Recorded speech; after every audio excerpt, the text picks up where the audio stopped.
এখন গাঁৱত দীপক নামৰ এজন যুৱক দেউতা দিনেশ আৰু পত্নী জ্যোতিৰ লগত বাস কৰিছিল। তাৰ ৰাহুল নামৰ এজন সৰু ল'ৰাও আছিল। তাৰ দেউতা দিনেশ এঠাইত সৰু চাকৰি কৰিছিল। দীপক খেতিবাৰীৰ কাম কৰাৰ লগত কিছুমান টিউচনো কৰিছিল। সি নিজৰ দেউতাৰ ওপৰতো পুৰা লক্ষ্য ৰাখিছিল। বোৱাৰী জ্যোতিও পুৰা লক্ষ্য ৰাখিছিল। দেউতা, এয়া লওক, আপোনাৰ আদা দি চাহ আৰু বিস্কিট আৰু চেনাচুৰো আছে। ঠিক আছে বোৱাৰী, এগিলাচ পানীও দি দিবা। দীপক গ্লাছত পানী লৈ আহিল।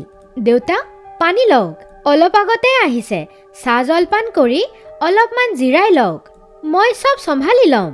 দেউতা, এয়া লওক, আপেলো খাই লওক। দিনে চাহ জলপান কৰি বহিয়ে আছিল কি তেতিয়াই তেওঁৰ নাতি তেওঁৰ ওচৰলৈ আহিল। ককা, আপুনি আহক মোৰ লগত, আমি খেলিম। বোৱাৰী জ্যোতি, শুন, ককাক এতিয়া অলপমান বিশ্ৰাম ল'বলৈ দিয়া। নহয়, সকলোতকৈ আগত মই মোৰ নাতিৰ লগত খেলিম, তাৰ পিছত বিশ্ৰাম কৰিম। ককা আৰু নাতি দুয়ক খেলিব লাগিল। বোৱাৰী জ্যোতি ঘৰৰ কাম কৰিবলৈ গুচি গ'ল। দিনেশ নিজক বৰ ভাগ্যৱান বুলি ভাবিছিল। সময় বৈ গ'ল। এদিনা দিনেশৰ গা বেয়া হৈ গ'ল। তেওঁ বিচনাত এনেকুৱাকৈ পৰিল কি আৰু উঠিবই নোৱাৰিলে। তেওঁৰ পুত্ৰ দীপকে তেওঁৰ চিকিৎসা কৰালে। তেওঁ সম্পূৰ্ণভাৱেতো সুস্থ নহ'ল, কিন্তু খোজকাঢ়িব পাৰে। অসুস্থতাৰ বাবে তেওঁক চাকৰি এৰিব লগা হ'ল। দেউতা, এতিয়া আপোনাৰ গা কেনেকুৱা? পুত্ৰ, আৰাম পাই গৈছোঁ, কিন্তু গাৰ পৰা কমজুৰিটো যোৱাই নাই। আপুনি বিশ্ৰাম কৰক। শুনকচোন, হয় আহিলোঁ। দীপক ঘৰৰ ভিতৰত বোৱাৰীৰ ওচৰলৈ গ'ল। কি হ'ল? এতিয়া কি দেউতা অকল বিশ্ৰামে কৰি থাকিব?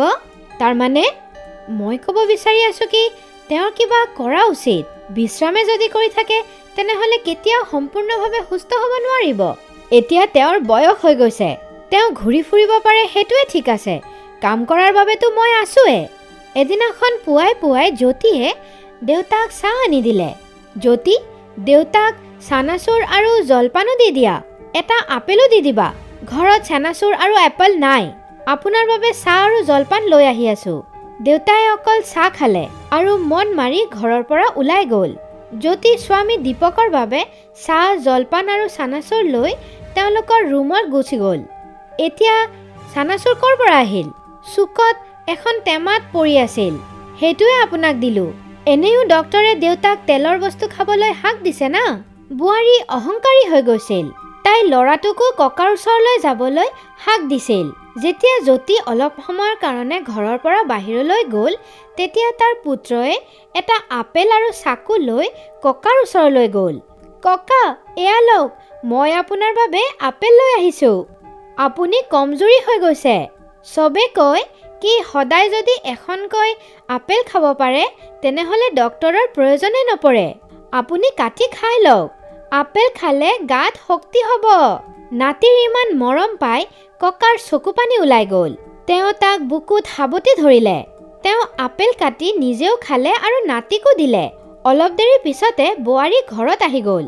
ককা আৰু নাতিৰ মৰম দেখা পাই তাইৰ মূৰ গৰম উঠি গ'ল।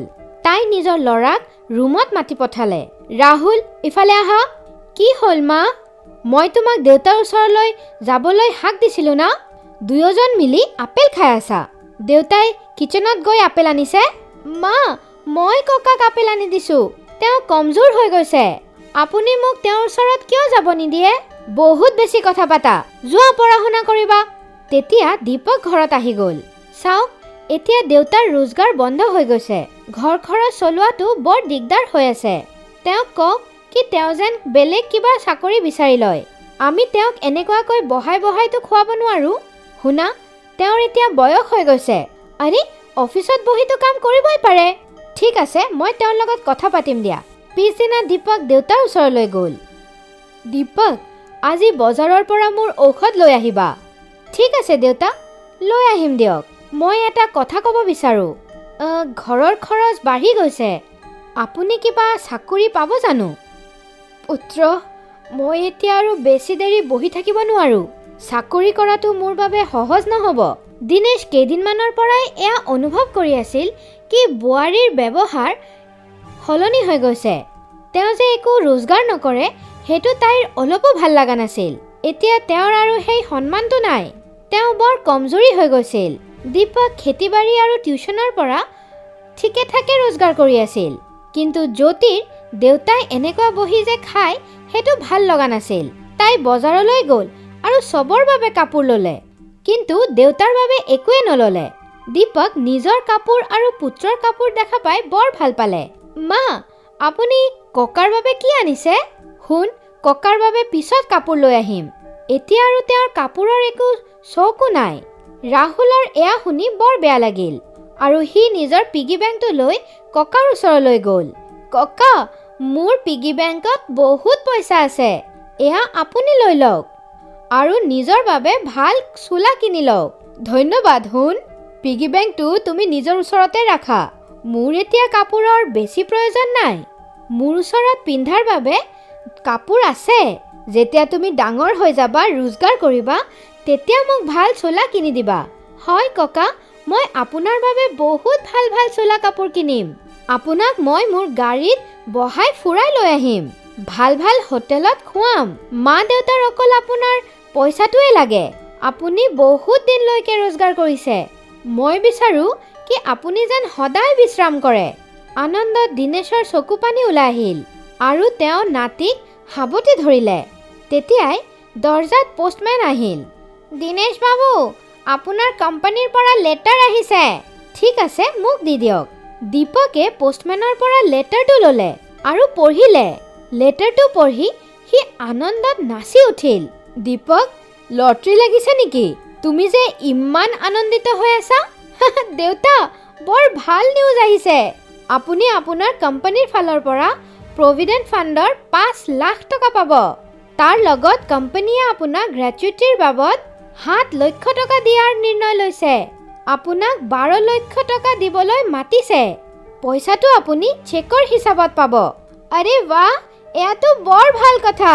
এয়াতো লটাৰীতকৈও ভাল খবৰ। ককা পইচাটো বেংকত ৰাখি আৰামত জীৱন যাপন কৰিব পাৰিব। বোৱাৰী জ্যোতিয়ে যেতিয়া এইটো সংবাদ শুনিলে, তেতিয়া তাই দৌৰি আহিল। মোৰ মন কৈয়ে আছিল কি দেউতা ইমান বছৰ চাকৰি কৰাৰ পিছত ভাল ধনৰাশি নিশ্চয় পাব। মই এতিয়াই চাহ আৰু জলপান লৈ আহি আছোঁ। অলপ দেৰি পিছতে জ্যোতি চাহ, জলপান আৰু চানাচুৰ লৈ আহি গ'ল। তাই বহি আপেলো কাটিলে। আমাৰ এয়া পৰম ভাগ্য হয় কি আমি দেউতাৰ সেৱা কৰিব পাৰি আছোঁ। দেউতা, আপুনি আৰামত থাকক। এতিয়ালৈকে আপুনি বহুত কাম কৰিছে। এতিয়া আপোনাৰ আৰামৰ সময় আহিছে। এতিয়া আপোনাৰ মৰমৰ ৰাহুলৰ দেউতাই কাম কৰিব। দিনেশ, দীপক আৰু ৰাহুলো জ্যোতিৰ সলনি হৈ যোৱা ব্যৱহাৰ চাই হাঁহি আছিল।